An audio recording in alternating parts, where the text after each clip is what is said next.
Sama pakiramdam ko, te, pero tinama ako.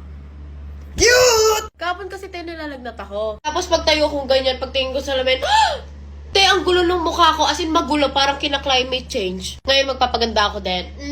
Hindi nyo kaya, sakit ka lang. Ewan ko, bata pa lang ako, te. Napakasakitin ko na. Dahil may sakit nga ako ngayon, kailangan ko mag-concealer dahil. Kasi kung hindi, mukha na akong imumorgue na. Lagi akong may sipon, ubo, onting gibot, may sugat. Tapos may asthma pa ako. O, diba? Ang lungkot ng buhay ko. Kaya kailangan ko talaga ng constant care. Kaya sa crush ko, kung ako sa'yo, kaysa gumaganyan-ganyan ka sa TikTok, alagaan mo ko.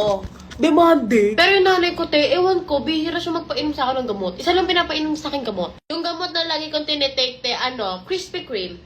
Yung yung honey glaze. Kaya lagi kong tinitake yung yung BioFlu.